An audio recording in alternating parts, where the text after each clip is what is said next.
Olá, amigos da engenharia. Este é o AEJ Conecta, o seu canal de aperfeiçoamento profissional da Associação dos Engenheiros de Jundiaí. No vídeo de hoje, vamos conversar especificamente sobre a história da Associação dos Engenheiros de Jundiaí, mais conhecida como AEJ, que no dia 9 de setembro de 2025 completa 70 anos de existência. Portanto, foi criada em 1955 por engenheiros e arquitetos atuantes em Jundiaí e que queriam contar com uma associação de classe. Ao longo do tempo, foi reconhecida como entidade de utilidade pública por força da Lei Municipal de Jundiaí 2617 de 1982 e pelo Estado de São Paulo pela Lei 8286 de 1993. Para nos contar sua história, estão hoje aqui conosco 3 ex e o atual presidente da AEJ. São eles: o engenheiro civil César Ribeiro Rivelli, que esteve presidente em 3 gestões, 1983 a 1984, 1991 a 1992 e de 2007 a 2009. O engenheiro civil Reinaldo Pacanaro, que esteve presidente em 2 gestões, de 1989 a 1990 e de 1995 a 1996. E o engenheiro civil Fernando Húngaro, autor do projeto de nossa sede, que esteve presidente de 1997 a 1998. E o atual presidente, desde 2022, cumprindo seu segundo mandato, o engenheiro civil Wagner Vieira Chachá. Para iniciar nossa conversa, antecipadamente, agradeço a presença de todos vocês aqui no AEJ Conecta e passo a palavra para o presidente mais antigo aqui presente, o César Rivelli. Conte pra gente, César, como começou a história da AEJ? Muito bem. Com a nossa primeira intervenção como presidente na AEJ, nós estávamos num processo de transição entre a engenharia, dos primórdios da engenharia, os primeiros profissionais, e uma nova geração que estava assumindo. E nós, então, podemos até colocar que nós fizemos uma transição entre a engenharia romântica, que são aqueles profissionais formados sob a lei, o decreto de 1933, e que foram os primeiros diplomados a exercer as profissões. E naquela época, engenharia e arquitetura eram uma coisa só. Engenheiro arquiteto, um curso só, com toda, não havia diferença de modalidades, elétrica, mecânica, etc. Então, o nosso grupo, que eu não fui o primeiro, mas fiz parte disso, naquela época, nós começamos a fazer essa transição desses primeiros engenheiros. E essa turma, formada por esse decreto de 36, eles vieram assim até a turma que se formou em 1976. Eu faço parte dessa última turma, formada em 1976. E nesse período, eu ocupei a presidência por mais 2 vezes, na década de 80 e na década de 90. E nós pudemos ver, então, um caminhamento da engenharia e da nossa entidade nesse processo, fazendo essa transição e, por outro lado, trabalhando também numa segunda transição de gerações, que seria aquela que viria a partir dos anos 2000, 2010, que foi a minha última gestão, 2007 e 2009.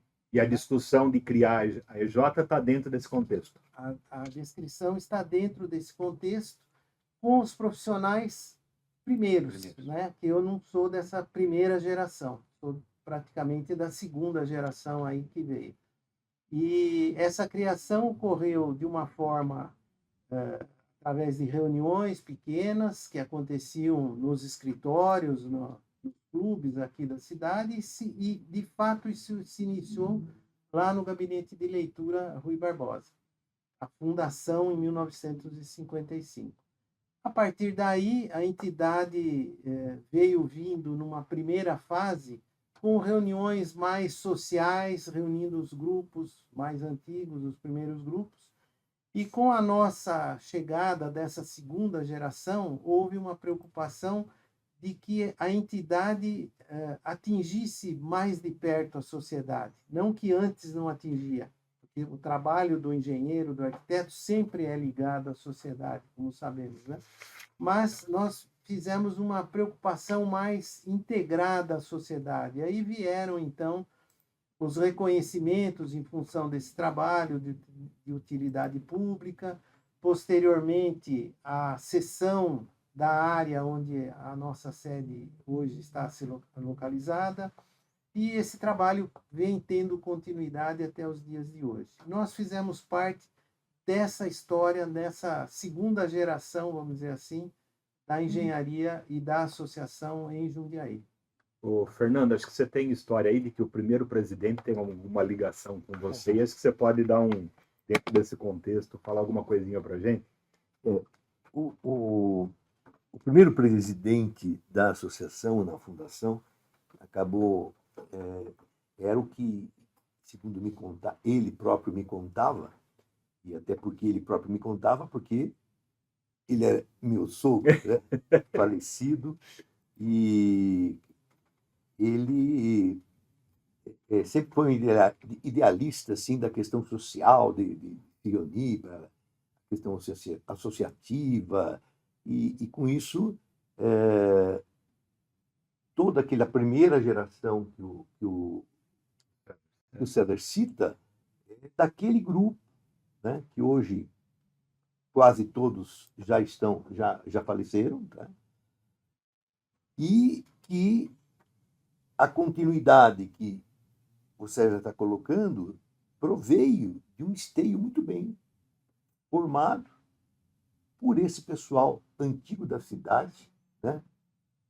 Tanto o Hernani, quanto ao Adolfo Traudy, e o Raja Atik, o arquiteto professor da USP, o Ariosto Mila, que aliás, é parente seu, né? E outros tantos, que agora, quando a gente começa a citar, fica ruim, mas pelo fato de a gente poder esquecer um ou outro. Mas esse pessoal, na época, inclusive, faziam parte de comissões de recebimento de obras da prefeitura. Então, a Associação dos Engenheiros ela era indicada a fazer parte dos recebimentos de obras dos contratos municipais. Então, quer dizer, a participação dessa entidade ela é contínua, né? Até para deixar registrado aqui, interessante, muito bem, acho que fixar, é que sempre a Associação dos Engenheiros atendeu a cidade naquilo que lhe cabe, né? Então, desde aquela época, ela representava o quê? A visão da sociedade, representada por um engenheiro, nas comissões, como até hoje, né?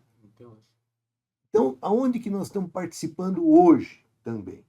Estamos participando nas comissões, certo? E representando em 7 comissões, que o Xaxá está colocando aí. Então, se hoje, e sempre foi assim, sempre participamos. Então, nós estamos representando quem? A sociedade civil. E muito bem representando, porque, através de profissionais. Então, a questão da participação e aqui ser um quartel-general da participação técnica da sociedade nos interesses da população, nós fazemos parte disso, sempre fizemos, né? Sobre o projeto, evidentemente, eu acredito que tenha sido na gestão do César, foi feito um concurso de projetos, quando você era presidente, para a questão da construção da sede. Então, Mas nessa época estava sediada onde? Foi no edifício, até então no nós edifício estávamos, Mariju? não, nós já estávamos aqui utilizando a construção inicial, que é onde hoje funciona o CREA.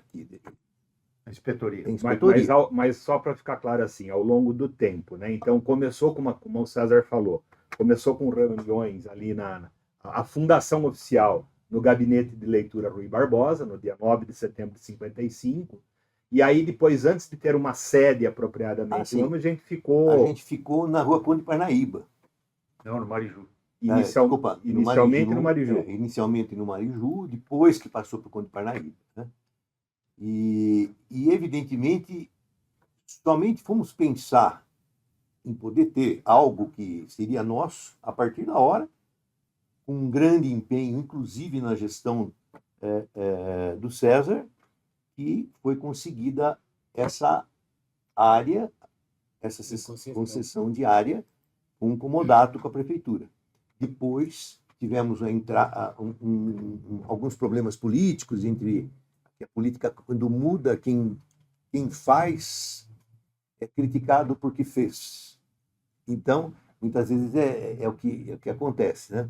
Então, teve algumas coisas complicadas politicamente aí, com mudança de gestão municipal, e, de qualquer maneira, nós teríamos que construir aqui, fizemos uma construção inicial, né, que alguém, por questões políticas, chamava de edícula da engenharia, coisa e tal, mas a edícula era ridícula, a base, né? Eu nem falo isso porque não quero lembrar, eu não quero lembrar quem falava. Mas era esse o termo, né? Eu não quero lembrar quem falava.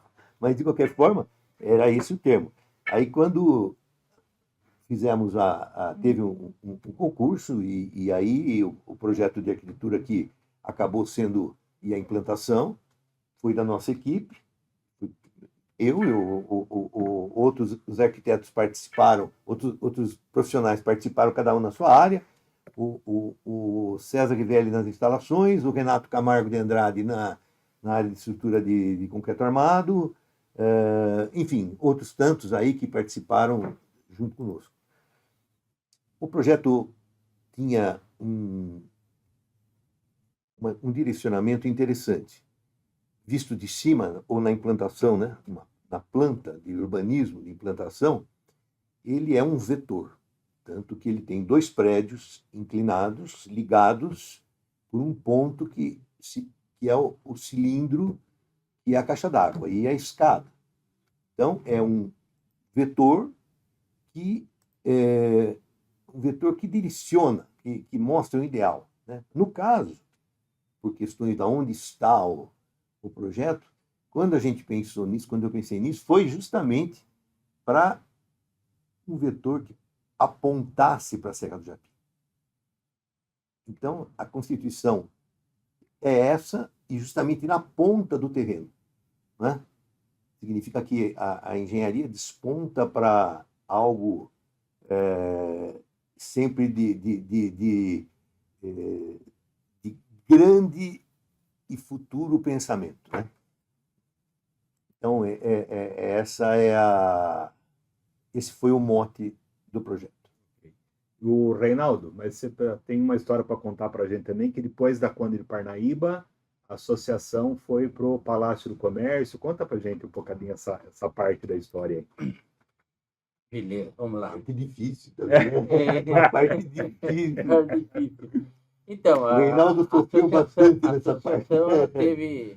Ela teve um caminhar aí bastante complicado, mais lá para trás. Hoje nós estamos com a sede pronta aqui, estamos construindo uma instalação aí, vamos falar assim, pujante até, né? Mas a história do passado precisa ser lembrada, né? Com certeza. Eu fiquei sócio da associação quando ela estava lá no Conde de Parnaíba, né? Tá. Lá no meu tempo de associado, eu acho que eu presenciei a associação lá 1 ano e meio, 1 ano e meio. Precisamos sair de lá, as razões porque saímos de lá eu desconheço, né? Mas saímos de lá e nós instalamos no Palácio do Comércio. Palácio do Comércio ali na Um Marechal, pouquinho depois, né? Região Na Rangel Na região Pestana. Pestana. Lá ficamos pouco tempo. Precisamos sair por questões financeiras só, né? Precisamos sair de lá. A Receita não conseguia suportar o Exatamente. gasto. Então a nossa capacidade naquele tempo, então, não permitia que a gente continuasse com esse aluguel, né? Pagando aluguel. E saímos de lá, fomos para o prédio do Tebas, Aí no né? Vianello. Lá no Vianello, né? Que, nas minhas informações, nesse tempo eu era tesoureiro da associação, não era presidente, né? Mas só contando o percurso da entidade nos seus locais de funcionamento. Fomos lá para o prédio do Tebas, não sei as razões, que a informação que eu tenho é que a gente ficou instalado lá de forma graciosa, né? Por quê? Porque nós estávamos já planejando para assumir aqui a sede aqui na associação, que ainda estava fazendo uma reforma aqui nessa função provisória, que a gente que hoje funciona o CREA, para a gente vir para cá. Lá também acho que ficamos 1 ano e meio, no máximo, e viemos para cá. O vier para cá, que você diz, é aqui onde hoje funciona o CREA, porque aqui o prédio onde a gente está hoje ainda não estava pronto. E a gestão da construção desse prédio estava sendo tratada, né, pelo engenheiro Fernando Ungro, que foi o realizador do projeto, com negociação na prefeitura para aprovação, e aí ficamos até iniciar, de fato, depois do projeto aprovado, essa construção aqui, na minha segunda gestão, que foi de 95 a 96. Iniciamos a construção desse prédio aqui. Uhum. E, Fernando, e com relação à aprovação do projeto, foi tranquila na prefeitura? Não foi tranquila porque o prefeito da época, ele queria a área de volta. Só isso. Se ele queria a área de volta, porque era o outro que tinha dado, então, que tinha concedido, com a aprovação da Câmara, tudo direitinho, né? Ele não iria, era a hora dele dar a voz que podia autoritariamente fazer. Então, postergou o que pôde a aprovação do projeto. Até porque, como a gente já sabia que isso estava acontecendo e que iria acontecer, a gente apresentou o projeto nosso, primeiramente no Centro das Artes, fizemos o projeto que ninguém conhecia, né? Só a prefeitura conhecia, falou, não, vamos agora apresentar no Centro das Artes, e depois foi para o shopping, o Maxi Shopping, e lá mostramos pusemos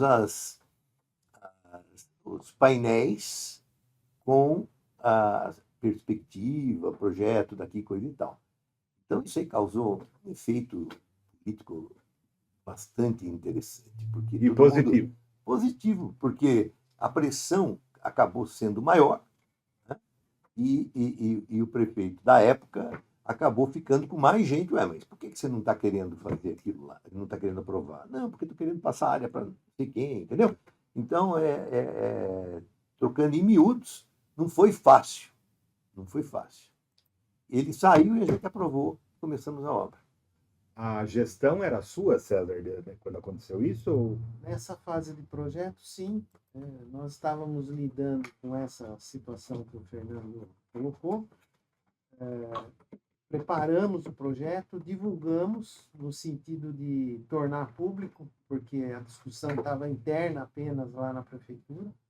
E aí a cidade, a sociedade passou a ver disposição da nossa entidade em, de fato, instalar a sua sede na área. Nós já usávamos, já utilizávamos, dávamos pleno uso à área, e por essa razão nós estamos aqui até hoje, né? Porque nós cumprimos todos os itens formais da concessão.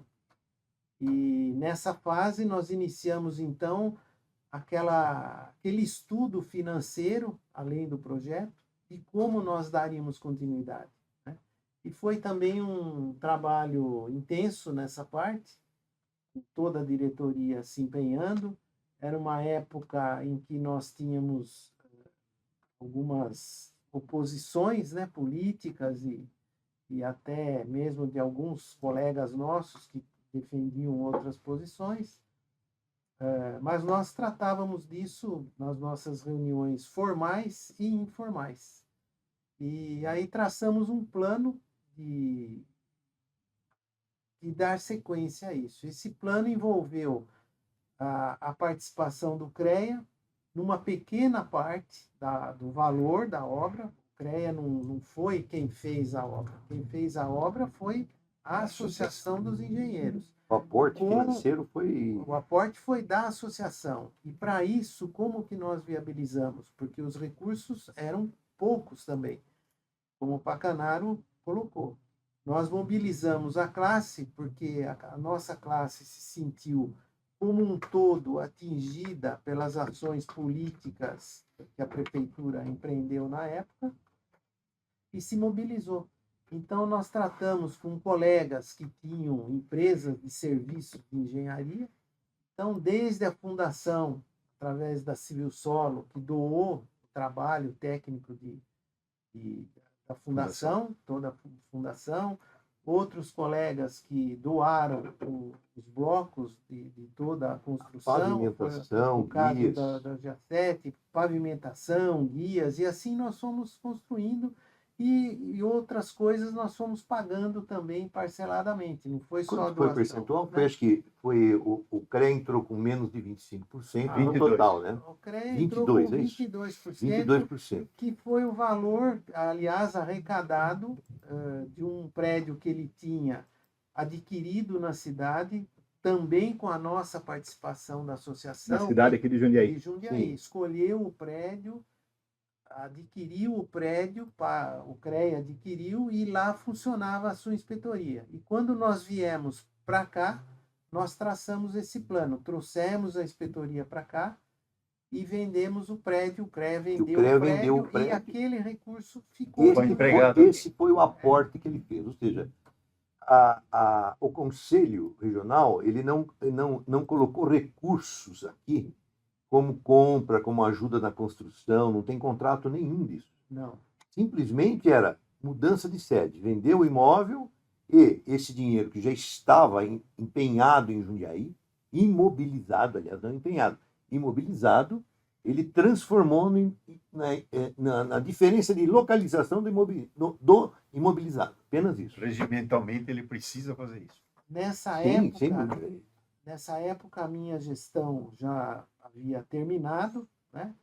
E eu fui para o conselho como conselheiro. Então nós tivemos a associação, por meu intermédio nessa época, uma grande participação lá no conselho, no sentido de convencimento de que o recurso dessa venda, ao invés de entrar no caixa comum do CREA, ficasse em Jundiaí para nos auxiliar na edificação desse prédio. E esse percentual de 22% foi o que nós obtivemos do conselho.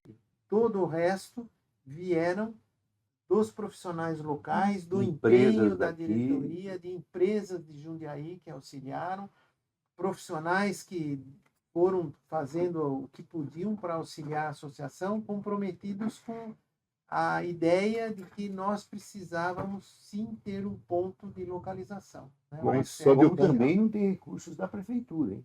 Não tem recursos da municipalidade. Porque cedeu o terreno. Cedeu o terreno. Com isso, ele poderia, até se fosse o caso, né, poderia ter aprovada na Câmara uma sessão de dotação de recursos. Mas isso aí Nem a associação Nem chegou a pleiteamos, pleitear de não, jeito nenhum. Não. Fez a parte dela de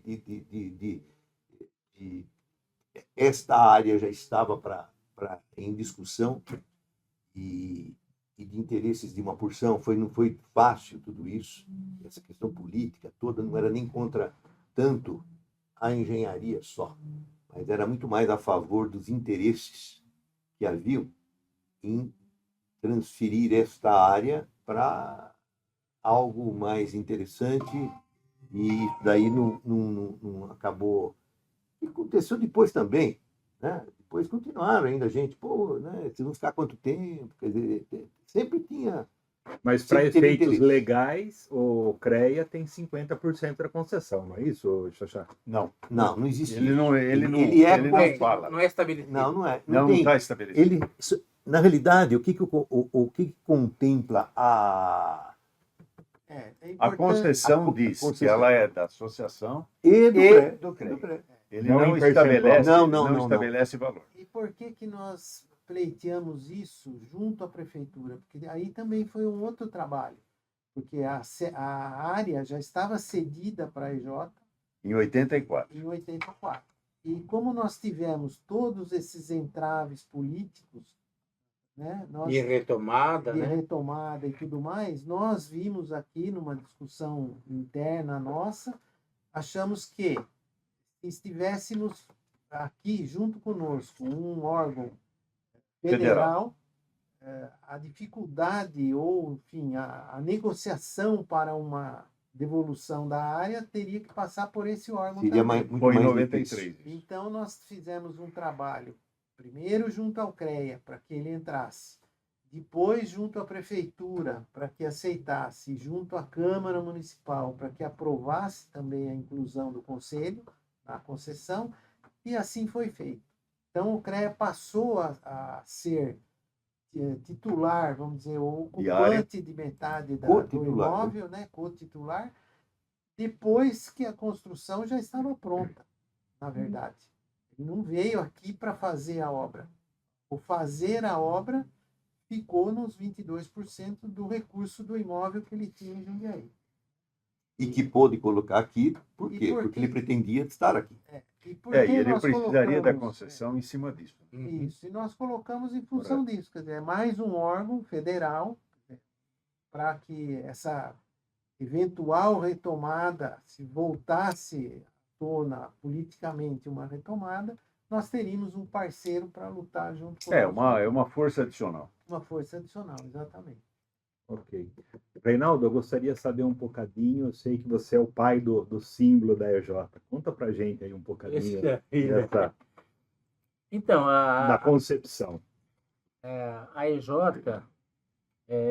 como todos, né, o mercado, né, vende seus produtos baseado na sua marca, né? E a gente queria que a EJ também tivesse marcada por uma imagem, né? A hora que vê aquela imagem, já identifica quem é a entidade.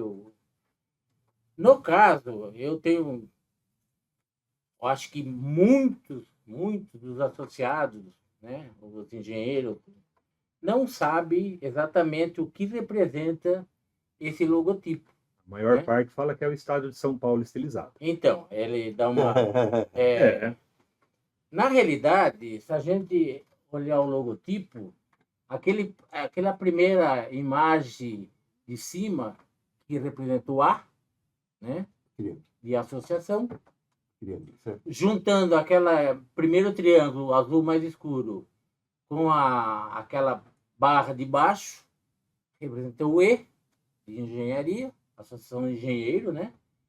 E a parte mais cinza, aquele A invertido na parte de baixo, com Aquela barra superior aquela barra direita. superior, é o J. Então, A e J. O logotipo é isso aí, né? Não posso também esquecer de que teve participação de arquiteto, né, nessa ideia, na parte de desenho, que foi o Rogério César Ramos, que foi um diretor nosso, Diretor, né? E também um grande criador de logotipos que a gente tem aqui na cidade, que é seu Plínio Esteves Rigon. Plínio Rigon. Seu Plínio, que fez muitos logotipos. Então, em que pese a gente estar trabalhando junto, o Plínio deu essa ideia, né? E a gente encampou essa ideia e saiu esse logotipo, que eu acho que é marcante, mas ele é simples, né? Ele é uma estilização das iniciais da EJ. É uma junção de figuras Junção de geométricas, figuras né? geométricas, né? Triângulo e Que na engenharia, trapézios, né? nós trabalhamos tudo com geometria, Geometria. né? Tudo é geométrico, Para a né? engenharia é muito significativo essa simbologia criada Sim, pelo Plínio, que era um grande idealista dessas marcas, né? exatamente. Então o Plínio teve uma participação marcante aí também. Teve. Então, o Plínio, assim, ele participou assim, da ideia, né? A parte gráfica, ele só deu uma ideia, né? E a gente falou, essa ideia A ideia é boa. Que vai prosperar. vai prosperar. E é um símbolo bonitinho, todo mundo gosta, porque eu uso, né? Aham. Eu uso esse símbolo e o do Rotary, então foi tudo junto. Ô, Xaxá, e você como atual presidente, como é que você vê essa transformação, esse contexto que foi da história da EJ, que a gente foi contada aqui até agora pelos nossos colegas aqui? Eu falo para você o seguinte, né? Eu acho que eu acompanho a associação, acompanho de uma forma mais ativa, de 81, acho que até mais ou menos 85, 86. Depois eu saí daqui, fui embora para São Paulo, tive fiquei distante, né? Depois eu voltei novamente em 94, mais ou menos. 94, acho que foi. Eu voltei e aí comecei a participar um pouquinho mais da associação. Agora, uma coisa que eu acho interessante é o seguinte: a gente precisa conhecer a história da associação. Tem muitas coisas que você tem erros que aconteceram, né? E eles são cíclicos, né? Então, qual é a obrigação de quem está na presidência? É tentar evitar essas baixas, né? Aprender com os erros. Aprender com os erros, essa é a palavra correta, né? Então, eu falo para você, eu tenho uma visão de empresa, porque a associação é uma empresa. Pode ser uma empresa sem fins lucrativos, mas é uma empresa.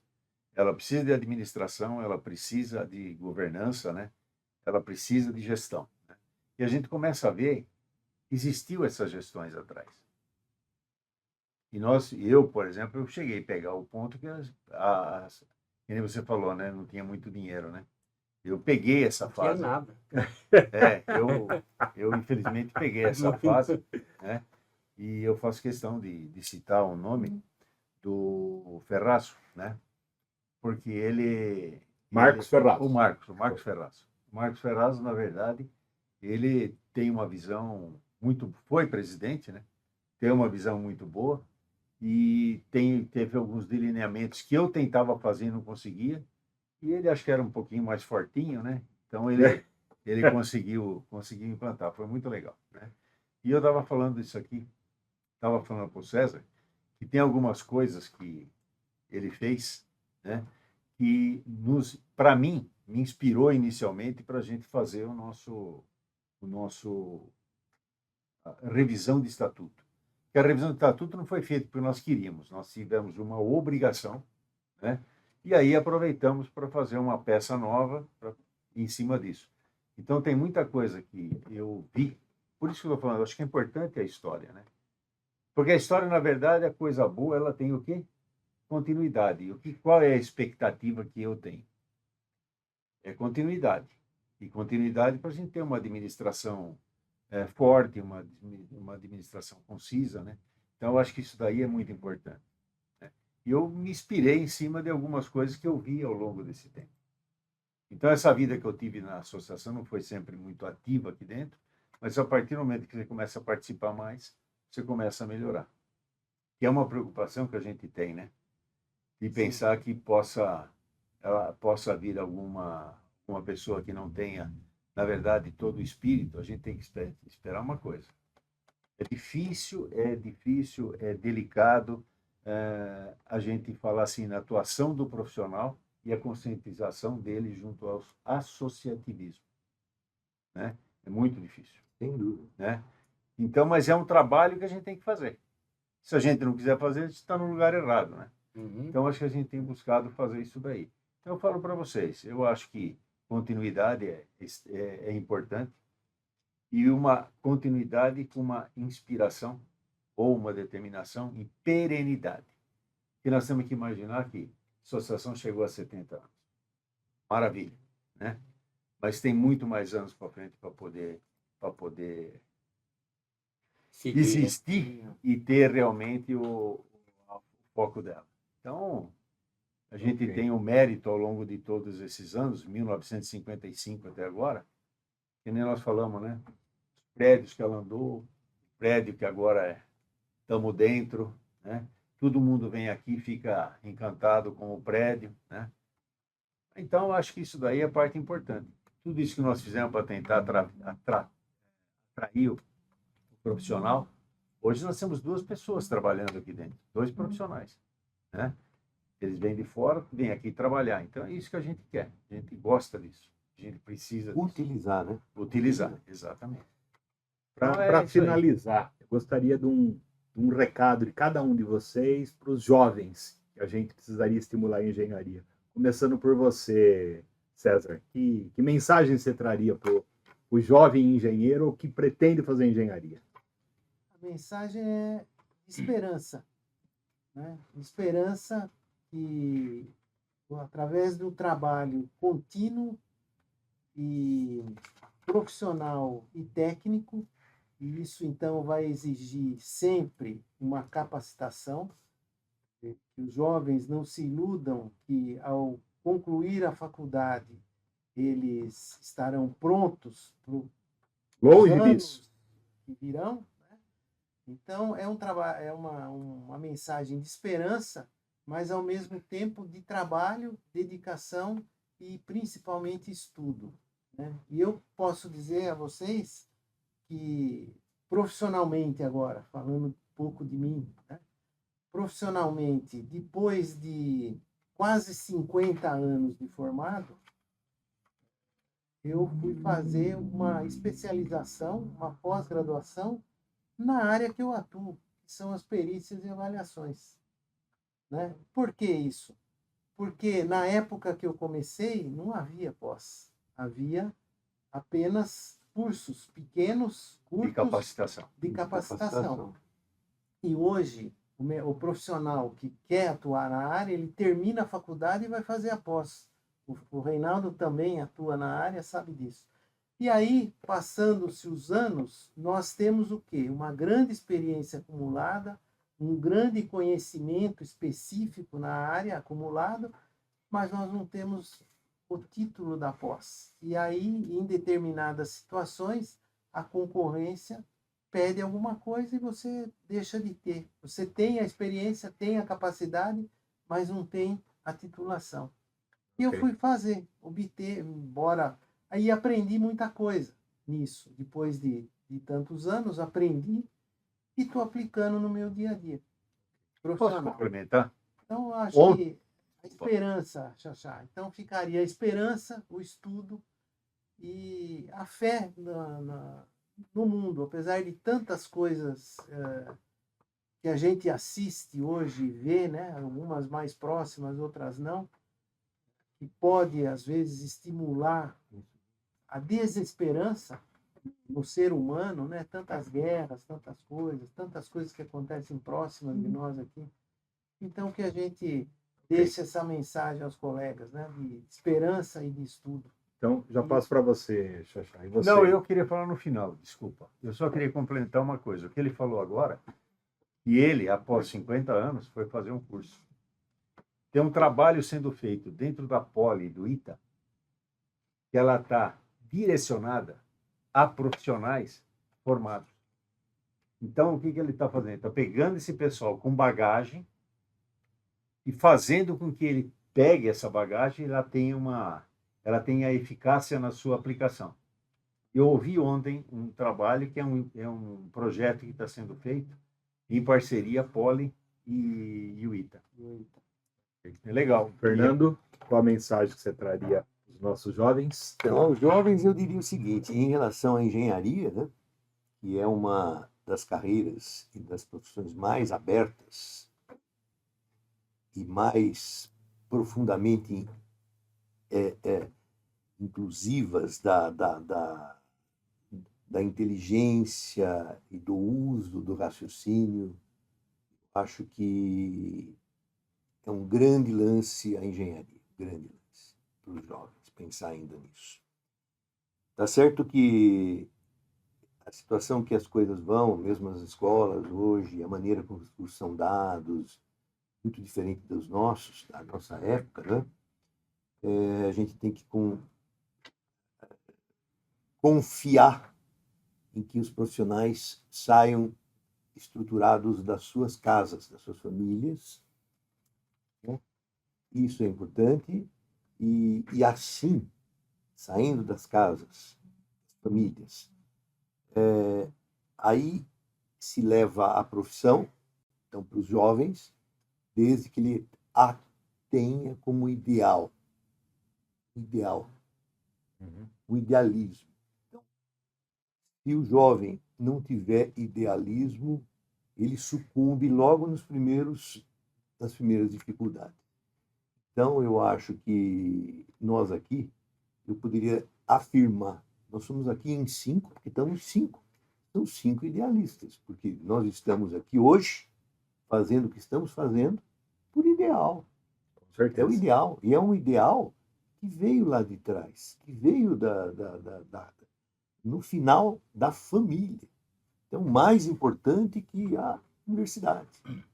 Porque a universidade hoje ela está muito aberta com a tecnologia que você pode ter, formação complementar em casa, né? Usando inteligência artificial. Né? A inteligência artificial, andei lendo bastante sobre isso, ela não vai ferir em nada os interesses daqueles que se devem formar agora, que vão se formar, que vão ter. Por quê? Porque isso é uma ferramenta de trabalho, de uso. Você que dá o input a qualquer coisa da inteligência artificial, você não serve para nada. Então você vai criar alguma coisa. Então, aos jovens, idealismo e uso das ferramentas que tem hoje. Não só para ficar usando celular para games. Só isso. Ok. Reinaldo Pacanaro, É, sua mensagem. eu queria fazer uma mensagem aos novos profissionais da engenharia para o associativismo, né? E eu vou falar com experiência própria, né? Eu me formei engenheiro em 83. E aí? Estou formado. O que eu vou fazer?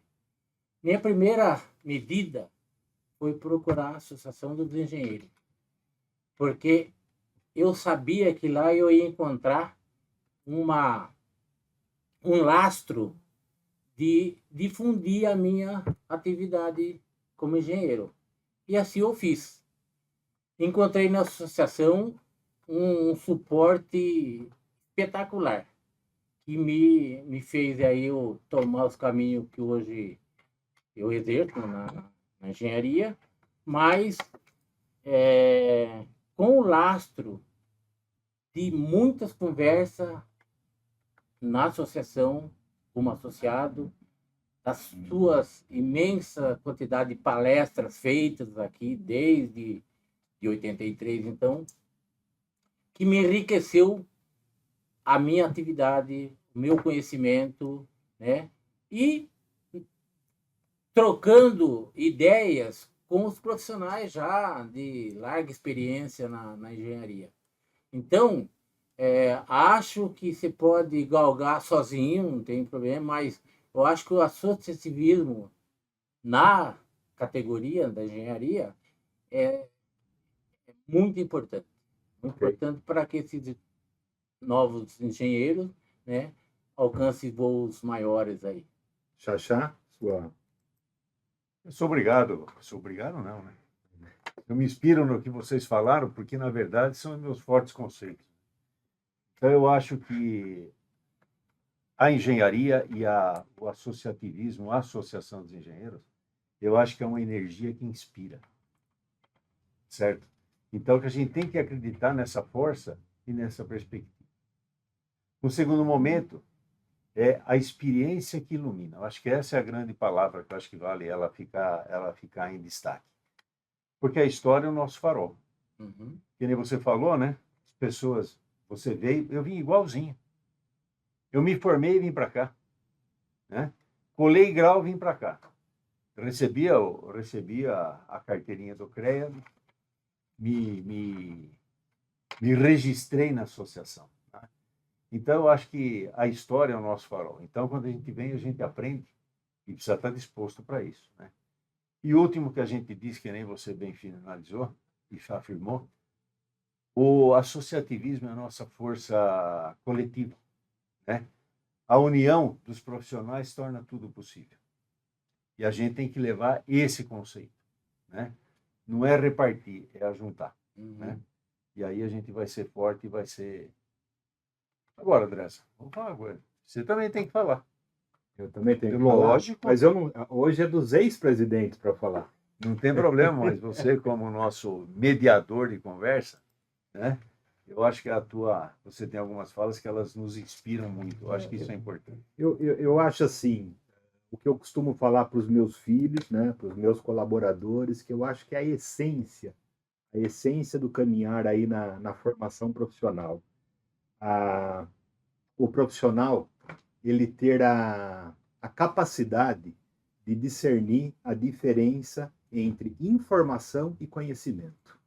Eu acho que se a essência para mim disso daí é tudo o que distingue um bom do mau profissional. Porque eu vejo hoje pessoas ou colegas nossos jovens que com a tecnologia, como bem o Fernando falou de celular, esse tipo de coisa, então ele acha que ele busca o conhecimento nessas ferramentas. Mas não, o conhecimento, a meu ver, ele está vinculado com a experiência de você manipular aquela informação, errar e acertar com ela, e aí transformar em conhecimento.